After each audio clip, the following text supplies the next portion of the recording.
These rising prices, these insane asset valuations are not natural. They're artificial, and they come about from a broken monetary system. A monetary system that ultimately doesn't allow us to store value. Seb Bunny delves into the intricate workings of our monetary system, shedding light on its hidden costs and societal impacts. As the author of The Hidden Cost of Money, Seb unravels the complexities of currency, money, and property, revealing why traditional systems have faltered and exploring the transformative potential of Bitcoin. Drawing from his diverse background and experiences, Seb offers unique insights into the intersection of finance, society, and personal growth. Join us as we travel through Seb's understanding of how we are all affected by broken money. Before we get on with the video, we'd like to introduce our sponsors who have made this series possible: Stampseed, the Orange Pill app, and Swan. It's our mission to provide our audience with a safe, reliable, and robust way to buy, store, and learn about Bitcoin. Our partners are businesses and people we respect, and are products that we at Bit Intelligence personally use.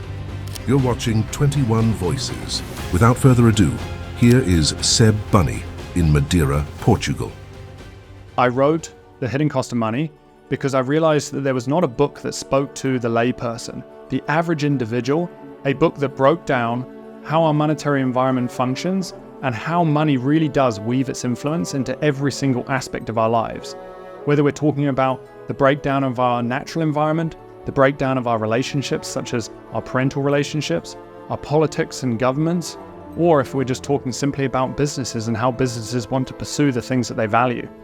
Our money is so important as it really does alter and impact how we show up in this world. And so I wanted to kind of dive into these aspects and explain it to the layperson without all the jargon. And so the book is basically just a holistic approach to money. And then at the end, it dives into the potential solutions that we have, which obviously I lean towards Bitcoin, because I think if we can separate money from state, we have the potential to fix many of the issues that which we face in society. I would say the first part of my career was as a backcountry mountain bike instructor, and I spent time pursuing this sport that I really felt like this is what I was drawn towards. This is my passion in life. And I realized very quickly that by simply pursuing something that I was passionate about was not going to afford me the life that actually I wanted to pursue. And not only that, but I was witnessing a lot of these idols, these people that are on these huge movies globally, a lot of them were struggling too. And so it made me question, what is wrong with our current system? Or what is impeding our ability to show up as we'd like to show up in this world? And so that led me down the rabbit hole of, okay, I need to get into investing. I need to figure out a way to develop passive income. And then started off with real estate, and then went down into gold. And then eventually, when you go to gold, you start questioning the monetary system, and then that leads me to Bitcoin. And now I wholeheartedly believe that if we want to change the trajectory at which we are on, we need to change our monetary system, because we have certain incentives in our current monetary system which incentivize very self-interested, selfish behavior. And until we actually separate money from state and incentivize collaboration, incentivize competition, it's going to be really hard for value to rise up. So I truly believe that we need to separate money from state and lean towards a monetary system that favors the individual. And if I'm to kind of quote one person, it is Ross Stevens from Stone Ridge Asset Management. And he says, we need a system built upon rules instead of rulers. And Bitcoin is the first time in history that we have had a monetary system built on rules. Every single person plays by the same rules. It doesn't matter whether you're Michael Saylor and worth $1 billion or whether you're someone at the bottom rung of society. We all play by the same rules. And what that means is that if we want to obtain capital, if we want to obtain Bitcoin, we have to offer value. We have to support one another. We cannot simply take, which is a problem with our current system. Please bear with us for a quick message from our sponsors. These videos take a lot of time to shoot and edit, and we've partnered with brands we trust like Stampseed and the Orange Pill app in order to get the funding we need to bring you these videos every week. Don't store your Bitcoin in cold storage without stamping your seed phrase on an indestructible titanium plate. Stampseed is fireproof, rust-proof, impact-proof, and easy to hide. It has no loose parts and will give you ultimate peace of mind that your Bitcoin is safe and sound for the long term. Click the link in the description below for 15% off your stamping kit. When I finally got Bitcoin, It hit me like a lightning bolt. This was the currency of the future, the only money that truly mattered. But there was a problem. I was a lone hodler in a sea of skeptics. That is, until I discovered the Orange Pill app. Suddenly, I was connected with a network of like-minded Bitcoin enthusiasts right in my own city.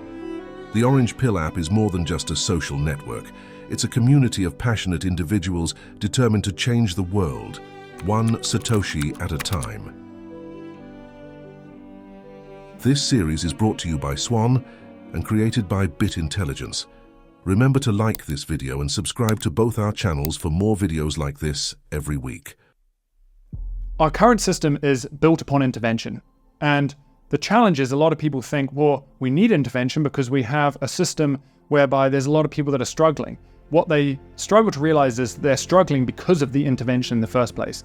In the book, The Hidden Cost of Money, I kind of break down these 4 stages to kind of economic collapse. And this kind of explains why intervention does not work. The first one is a misalignment to our reality.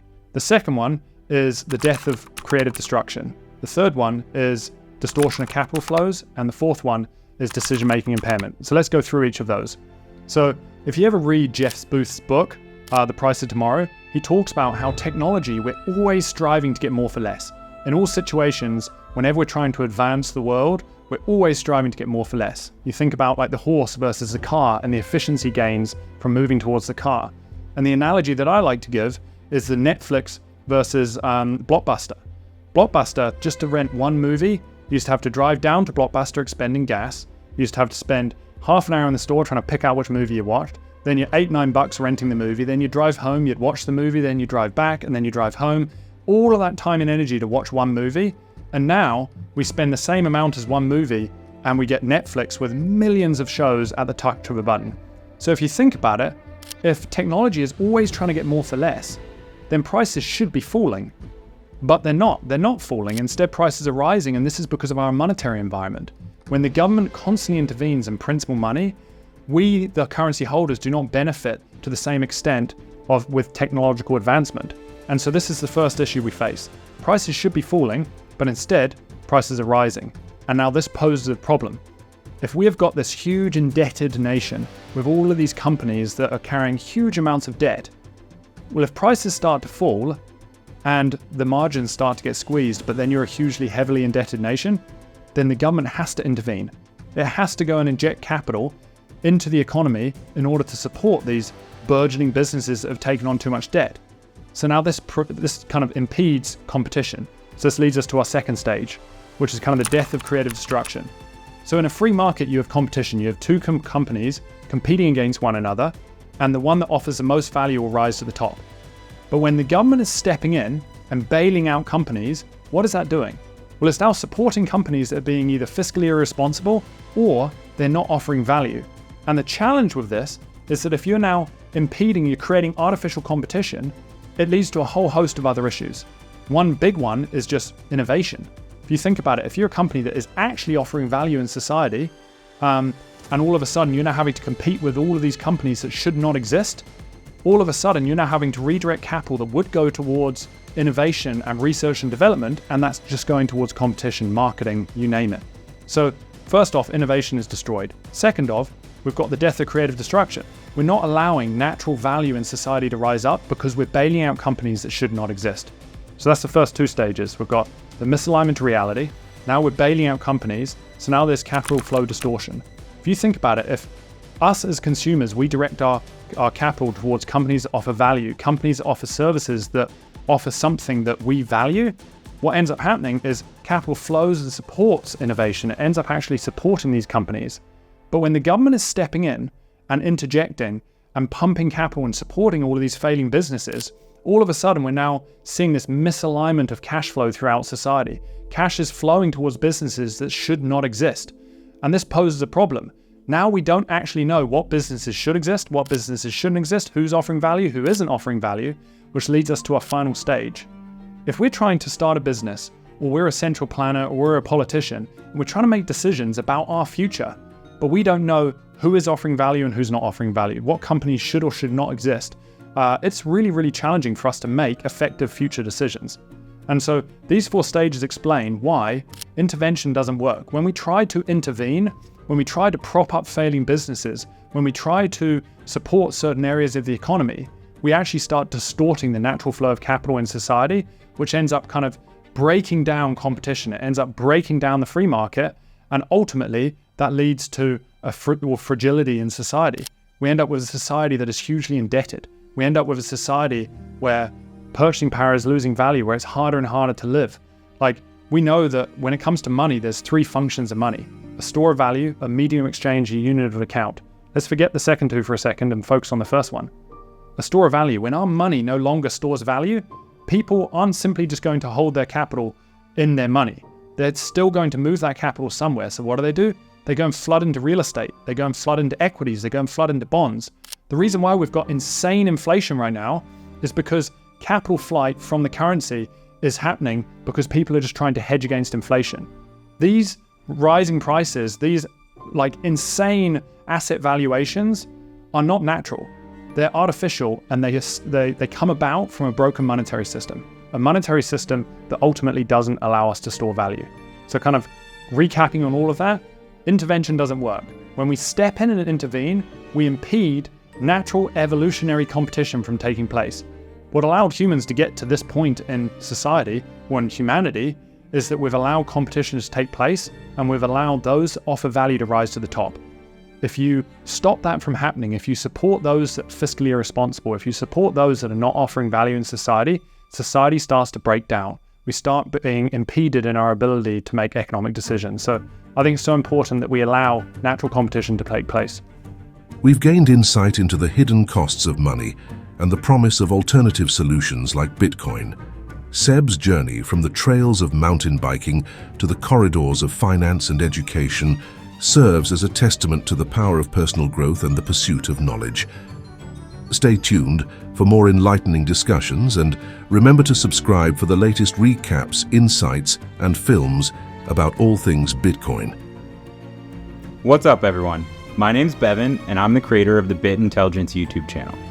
We partnered with Swan for this original series so that we could reach the largest audience possible. If you enjoyed this video, make sure you hit that like button and subscribe to both of our channels below so that you don't miss a single episode. This is 21 Voices. If you want to watch another episode, try this one here. We'll see you next time.